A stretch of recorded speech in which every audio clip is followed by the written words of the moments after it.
Hello friends! That was a weird hello, but welcome back to my channel. This video is to kind of go back to what I set my channel up for, which is talking about happiness and like my life experiences as a 30-year-old. I'm going to be thinking about or telling you what I think, 5 things you should never ask a 30-year-old and just like my perspective on that.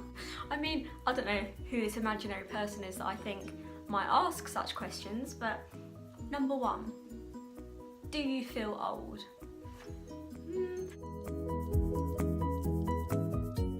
But I think the answer is kind of like, sometimes, not really. I was listening to the Debrief podcast the other day. Also, I keep fiddling with this, it's my new like fluffy throw. I was listening to a podcast about like adulting basically. And this girl was in the car with her dad, and her dad, she was chatting away to him, and her dad said, we're getting close to work now, would you mind just kind of being quiet for a few minutes so I can get in work mode?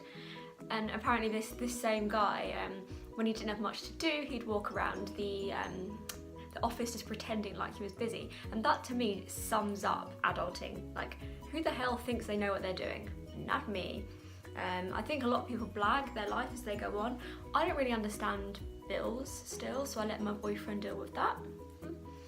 Changing the bed sheets never gets easier in my opinion. I always get stuck inside it, get annoyed and get really hot, and I still don't like wine or beer. So yeah, I don't really know when I'm gonna feel like an adult, and I just think everyone's faking it. No one really feels like they're old. So, you know, I go onto YouTube sometimes and I see all these like 14-year-olds who are better than makeup at me. I've got like 20,000 subscribers, and I just think, God, I should just get off YouTube, shouldn't I? Because no one's interested in this old thing. But you know, actually there are people like me that do enjoy going on YouTube, so you my people.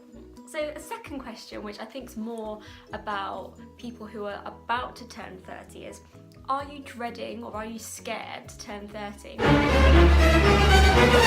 now you ask, I am, yeah, don't ask people that. Some people are worried about it, some people aren't. I felt like I should have been worried about it. Like, all my friends asked me, like, oh, are you worried? Are you not looking forward to it? Or, you know, and I felt like, why aren't I worried? Should I be worried? It almost gives you a complex because people expect you to be worried. So don't ask people that. But I don't think building this up really helps anyone. I mean, when you're 19, no one turns around to you and goes, God, you must be dreading turning 20, because it's like in everyone's head it's, you know, it's a fine age, whereas 30's got like a stigma attached. But don't ask people that, you know. And if you're worried about turning 30, the first thing I'll say to you is, do you remember when you turned 26 to 27? Probably not. It's because nothing changes. So seriously, don't worry about it. And if you just don't want a big fuss, like I didn't really particularly want a big party, not because I didn't want everyone to say I was 30, just because I didn't. I did something else. I had a meal with my family. I went to Disneyland with my boyfriend. Birthday. So yeah, celebrate yourself. And yeah, don't like wind people up who are about to turn 30 because it's just me. 3, this is just generally, and I think this probably goes for the older generation of people. Don't you wish that you were married by now? When do you think you're going to get married? Are you thinking about having kids? When your doctor says that to you, I don't know, like probably I'm talking to fellow 30-year-olds here, when your doctor starts talking to you about that, I'm like, hold up. I didn't ask you about this, I'm talking to you about my gammy eye. You know, every topic of conversation gets swiftly moved on to that. If I want your opinion, I'll ask. And yeah, I think some people have children at 16, some people have children at 35, 40.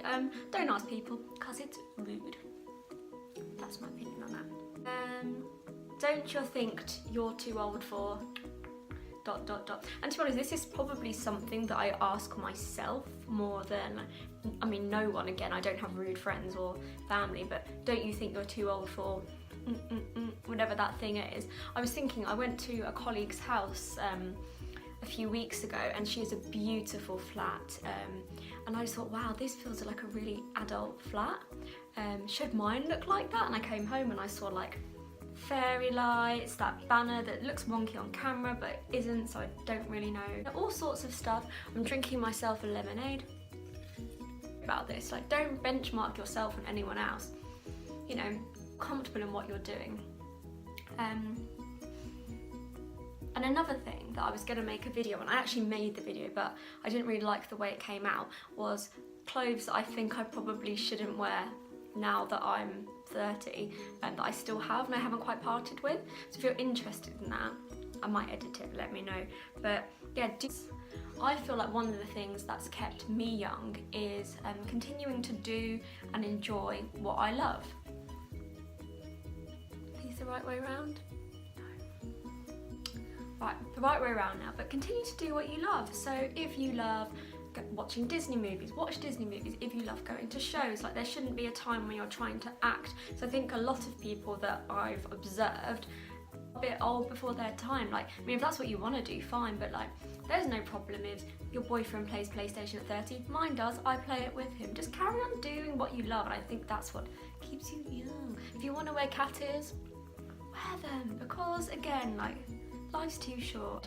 But you know, regrets, you know, one of the things that you know, I think about is, you know, life's too short not to take risks. So don't regret some of the stuff that you've done in the past and you think, oh, is that gonna pan out? You know, if you've been in a job for 5 years like I was, I took a leap to a new job and I was like, am I gonna like it? Should I just stay where I'm comfy? But all this stuff will kind of lead you down a path, and nothing's ever finite. You know, if you go travelling and then you go, oh, actually I kind of prefer it back home, you can always come home. If you quit your job on good terms with all of your old colleagues and you don't like your new one, you can go back.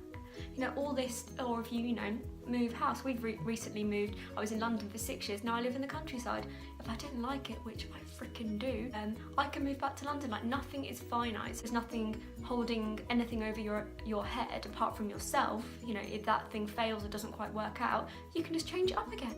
Yeah, I think that's probably enough of this 5 questions never to ask a 30-year-old, and also 5 questions never to ask yourself as a 30-year-old, because society's changing. What was being a 30-year-old 40 years ago is completely different to what it is now. So yeah.